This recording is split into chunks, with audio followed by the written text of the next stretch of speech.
You know how some people say the new year brings fresh beginnings? Yeah, mine brought a quiet kind of war. Please like this video and listen to my story till the end and let me know which city you're listening from. That way, I can see how far my story has traveled. My name is Elise. I'm 30. And on New Year's Eve, my own mother invited me to dinner. Not to celebrate, but to remind me how far I'd fallen behind. The venue was beautiful. Gold lighting, champagne flutes sparkling like promises. Everyone was dressed like they belonged in a magazine spread. And for a moment, I truly believed maybe this year would be different. Then my mom leaned in close, her breath warm against my cheek, and whispered with that soft little smile she saves for cruelty, "We only invited you out of pity. Don't linger too long, okay?" At first, I thought I misheard her. I really did. But then I saw the glint in her eyes, that smirk that said she meant every syllable.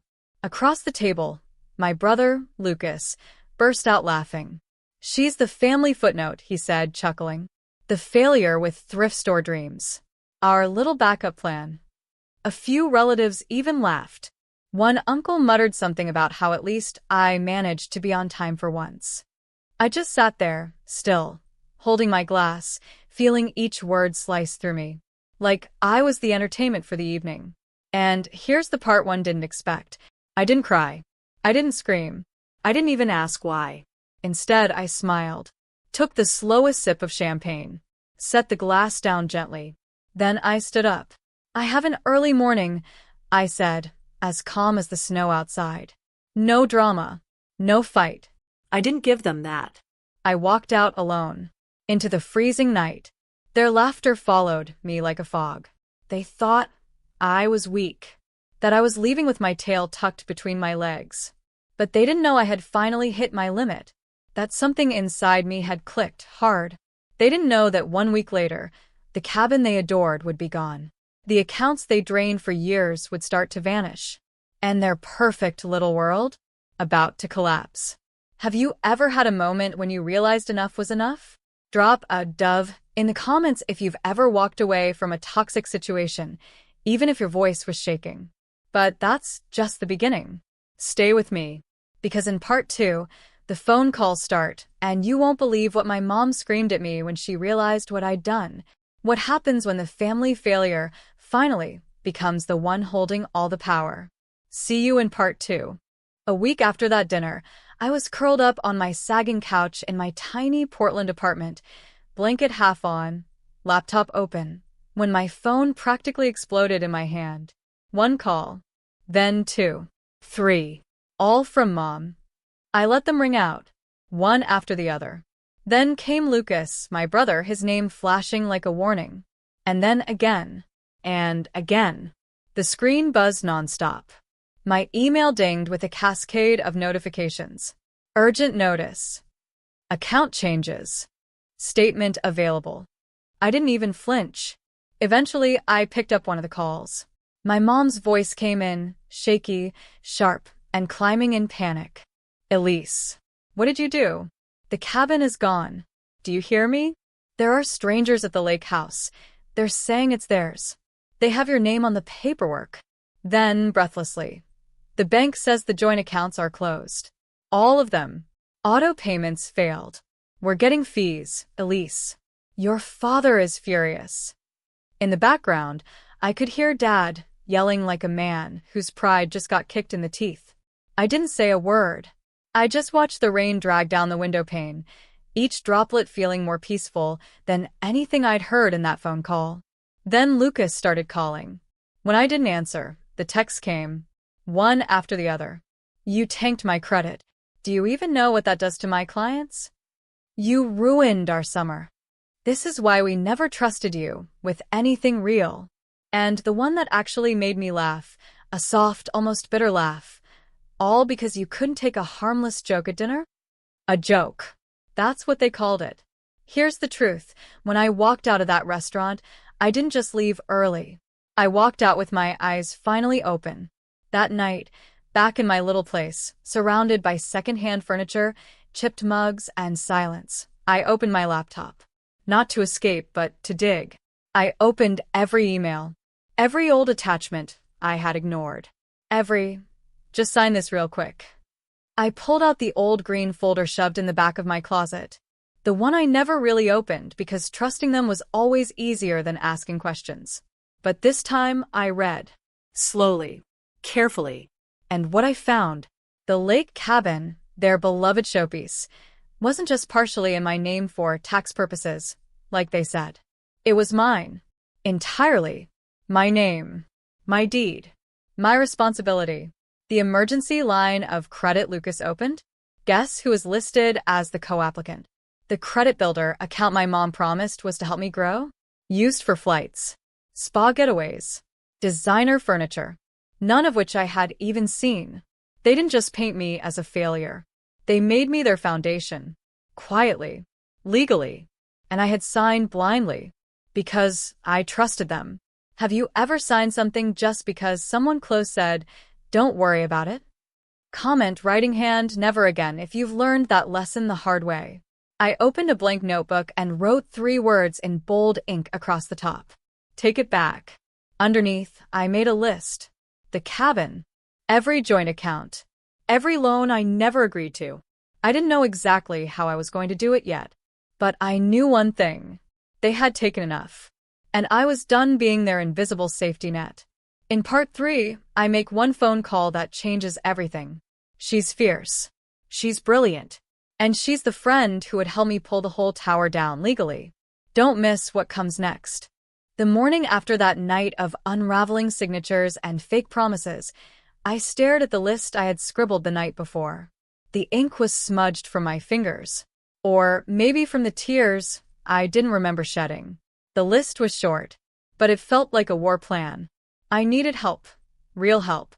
Not from someone who'd say, "It's just how family works," but from someone who actually knew how to fight back with paperwork. So, I called Maya. We hadn't talked in months. Life had pulled us in different directions. She was the kind of woman who could show up to court in sneakers and still win. A law degree, a sharp tongue, and a heart that didn't sugarcoat things. When she picked up on the second ring, like always, she smiled. "Elise. I've been meaning to call. Wait, what's wrong?" I didn't even try to fake it. I told her. Everything. The dinner. The smirks. The pity in my mother's voice. The years of signing forms I never understood. The accounts. The lies. The cabin. The feeling of being trapped in a story someone else wrote for me. Maya didn't interrupt. She just watched me. And when I turned my camera to show her the pile of documents on my table, her expression sharpened. "Okay," she said. "We're gonna take this one line at a time." Suddenly, it wasn't just 2 old friends catching up. It was strategy. We started with the deed to the lake cabin. They said it was just to help with taxes. I said, still hoping maybe I'd misunderstood. Maya zoomed in. Her eyes narrowed. "Elise, this doesn't say co-owner. This says owner. Soul. You." My breath caught in my throat. She didn't stop there. We went over the emergency line of credit, the joint accounts, the statements. The paper trail was everywhere, and it all pointed to me. Not because I was important, but because I was useful. Maya sat back and muttered something under her breath. "They used your name to fund their perfect little world. And you've been footing the risk all this time." I stared at the screen, the weight of it all finally settling on my chest. Then she said something I'll never forget. "We're not going to blow this up. We're going to clean it up. Neatly. Legally. Quietly." Have you ever had a friend who became your anchor when everything else was falling apart? Tag them below, or just drop a if you've ever been that friend for someone else. Maya walked me through it like I was her client. Calm. Clear. Smart. She told me. The cabin was mine. I could sell it, keep it, rent it, whatever. It was legally my call. The accounts could be closed if I could show they were opened under pressure or misinformation. The loans I co-signed? I had rights I didn't even know existed. Then she paused, bit her lip, and said, "There's something else if you really want out." She told me about a tech couple looking for a place just like the cabin, cash buyers. Fast movers. No red tape. No sentimentality. The kind of people my parents would have bragged about selling to. I felt a lump rise in my throat. That cabin held every warm memory I had left with my grandparents. But the thought of my family using it for more perfect photo ops, while calling me a burden behind my back, that felt worse. I asked Maya, if we sell, what happens next? She laid it out like a checklist. Prep the sale, close the accounts, remove my name, document everything, be ready if they try to retaliate. By the time we were done, my notebook looked like a battle map. Circles, arrows, timelines, and in the center, written 3 times, mine. I don't want to ruin them, I said, my voice low. You're not, Maya replied. You're reclaiming what's already yours. This isn't revenge. This is freedom. I stared at the screen, heart thudding. Then I nodded. Call your buyers. In part 4, I sell the one thing they never thought I'd let go. And when the money hits my account, the fallout begins. The phone calls, the screaming, the truth. You're going to want to hear what happens next. The morning after Maya made the call, she texted me 3 words that made my heart skip. They're very interested. By 2 p.m., I was sitting across from a bright-eyed couple in Maya's office, watching them fall in love with my cabin through glossy photos on a laptop screen. They spoke in warm tones, imagining creative retreats, lake summers, maybe a dog running through the tall grass. They didn't know what that cabin had meant to me. They didn't know it was the only place I ever felt loved by my grandparents, like I wasn't some problem to be fixed. And yet, when they smiled and leaned forward, ready to make an offer, something inside me loosened. Not because I wanted them to have it, but because I didn't want my family to. Maya translated every legal phrase as we reviewed the contract. Here's where you confirm you are the sole owner. Here's where you transfer the title.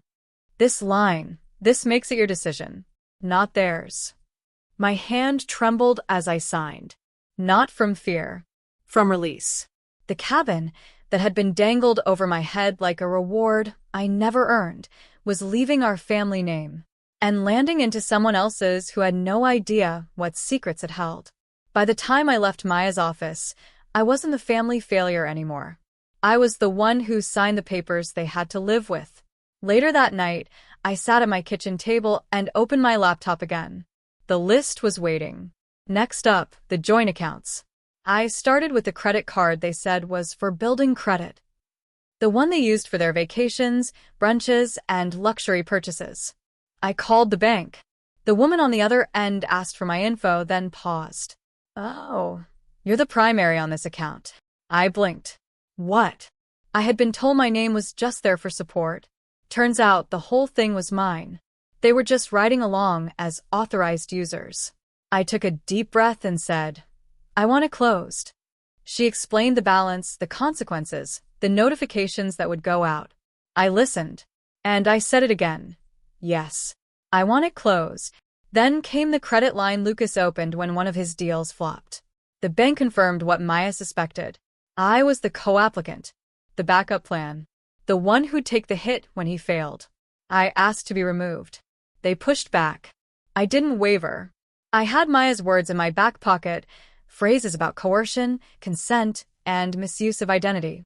And slowly, account by account, I untangled myself. Utility bills in my name for a property I didn't live in. A mysterious checking account they used to pass money through, never once asking me. Each time I said, remove me, it was like cutting another thread in the net I hadn't even known I was caught in.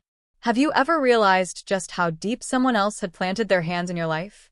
Comment chains snipped if you've ever had to untangle yourself from someone else's grip, especially family. By the end of the day, I had a digital paper trail, call logs, screenshots, and confirmation emails, all carefully saved. It felt cold at first, like I was building a case against people who once tucked me in at night. But somewhere between page 5 and signature 9, it stopped feeling like betrayal. It started to feel like proof. Proof I wasn't crazy. Proof I hadn't imagined it. Proof that for years, they built their stability on top of my silence. And I was done being silent. That night, I sat in my apartment as the sky turned deep gray over Portland, watching raindrops trace along the windows. The word mine was still circled in my notebook, bold, and unapologetic. The cabin? Sold, pending close. The joint card? Shutting down. The credit line? Frozen. In another version of this story, they were probably still laughing over cocktails, confident that Elise wouldn't really do anything. In this version, the real one, they were already losing control of the foundation they thought would never crack. And I was just getting started. In part 5, the money lands, the calls come flooding in, and my family's carefully polished world begins to unravel, publicly. But more than that, I speak my truth for the first time. You're going to want to hear how this ends.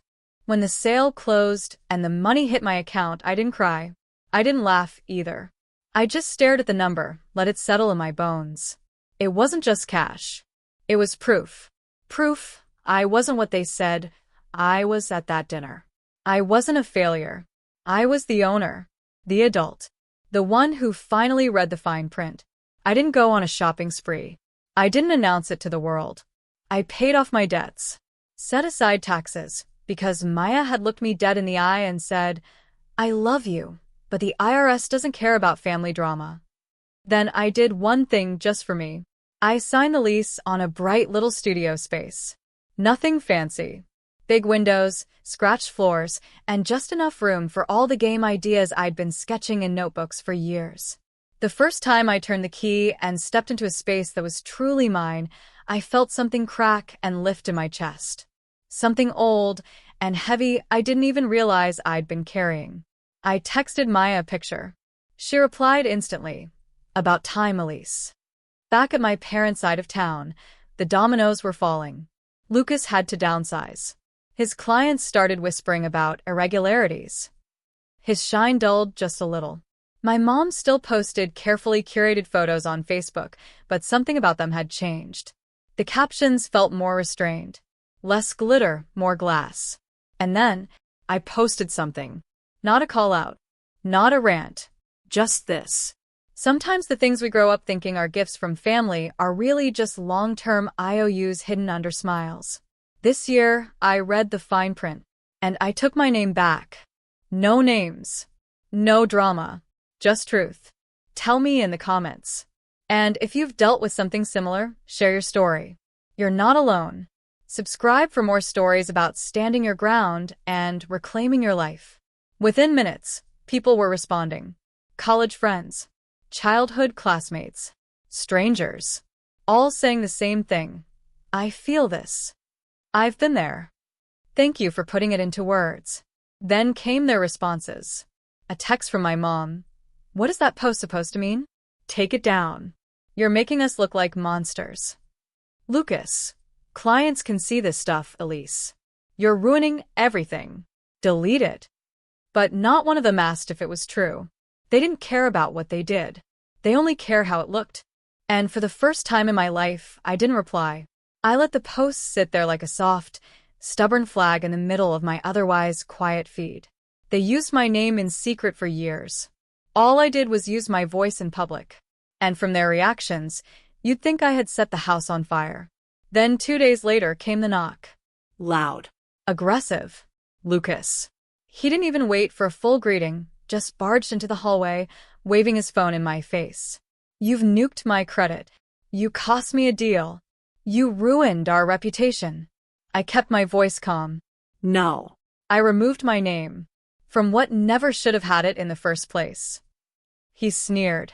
You got to use the cabin, didn't you? You benefited too. I pointed to my living room, to the tiny, hand-me-down furniture, to my chipped mugs. Do you see a lake house here, Lucas? He didn't answer. He just said, fine. I'm bringing Dad. He'll explain it to you. An hour later, there was another knock. My father stood in the doorway, calm as a client pitch. Walked in without asking. Sat in my only decent chair. Elise, he said, like a warning dressed in concern. You've made some impulsive decisions. This affects all of us. I nodded. Good. That means it worked. I laid the folder on the table, Harold's documents, bank statements, the original will from my grandparents. All neat. All in black and white. His hands trembled just a little as he flipped through the pages. You went to Harold? I went to my lawyer. I corrected. He ran a hand down his face. Tell me what you want. Money? A formal apology? What makes this go away? And that's when I realized he thought everything had a price. I said, I don't want hush money. I want clarity. I want out. No more joint accounts. No more financial secrets. No more using my life as a punchline. He stared like I'd spoken another language. You can't just opt out of family, Elise. And I said, you did, the moment you used mine as a safety net without asking. He left without slamming the door. That night, my mom called 3 times. 3 voicemails. 1 furious. 1 crying. 1 almost whispering. Elise, the women at church saw your post. I don't know what to say. Maybe we took things too far. I listened once. Then I turned the phone over and let the silence return. For years, their emotions ruled our home like weather. Now, the storm was theirs to sit in. And I was warm, dry, and finally still.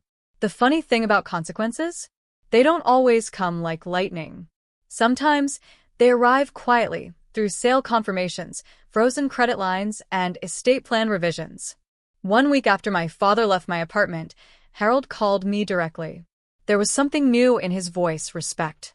He said the estate plan was updated, that it now reflected reality, that my name had been unwound from the things I never truly owned. He said if anyone ever asked, there was now a paper trail proving I did everything right. I had done what they never expected. I didn't scream. I didn't beg. I just picked up a pen and said no. And you know what? That was enough. If you've made it this far, thank you. Maybe you've never been in a situation quite like mine. Or maybe you've lived it. Quietly, painfully, silently. But please remember this. Family can be a source of love, but they don't have automatic rights to your future. Your time, your energy, your signature.